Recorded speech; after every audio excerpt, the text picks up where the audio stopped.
Check on your loved ones, see how they're doing, right? And check how they help you and how you help them.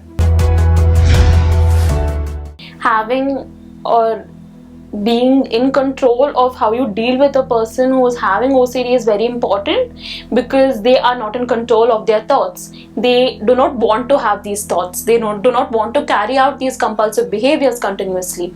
In a way, I feel like a lot of people also make fun of them, like encouraging this or even mimicking their behavior.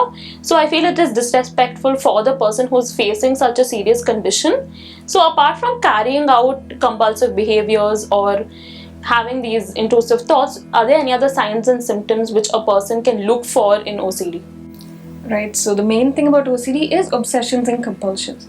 If you see someone who is struggling with big uncertainties, that is, they feel something terrible is going to happen, my loved ones are going to face problems, I'm going to catch a disease, that is a main thing, right? So the thing about disease, about contamination, is that it's something big that you can't control.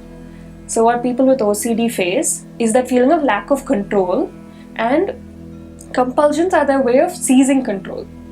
Right? So they're saying, once this action is completed, I'll be safe. Everyone will be safe. My loved ones will be safe. I won't catch any diseases. Which is not true. Right? It's a ritual. For example, like we previously mentioned, that if we go and touch this table 10 times, my loved ones will be safe. Yeah. The thing about OCD is these symptoms cause a lot of distress. So say someone believes, like someone religious who believes that doing this ritual will protect their family. That's not OCD, right? That's belief. That's the belief which people have, that if they have this belief, that is OCD. So yeah, right? So what actually happens here is this ritual, the person with OCD themselves believes, I have to do this. If I don't do this, a calamity is going to occur. So the association of this ritual with the calamity occurring, something they cannot control, this fear of uncertainty drives their symptoms. So the symptoms of OCD that you can look out for in people is first off the compulsions, because they're easy to spot. They can be external.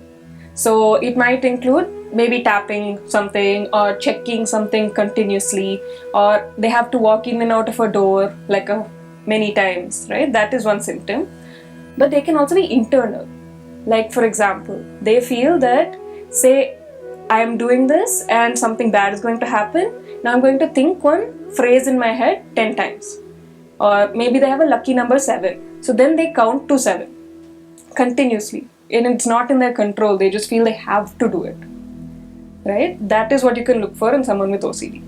You beautifully explained how their compulsive behaviors are not just external, but they're internal too, like counting numbers. Yeah. A lot of people also believe in, if they don't take a bath every time, like every 1 hour, they might catch a disease. So these are some of the signs and symptoms people can look for in OCD, right?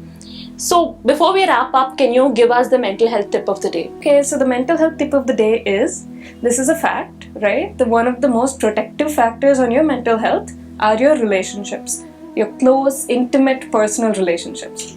So my tip of the day is, check on your loved ones, see how they're doing, right? And check how they help you and how you help them. That mutual support is your main protection for your mental health.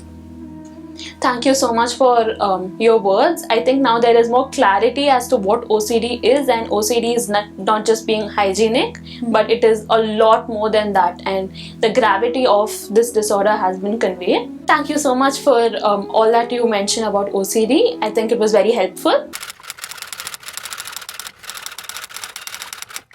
Click on the bell icon to watch our latest videos.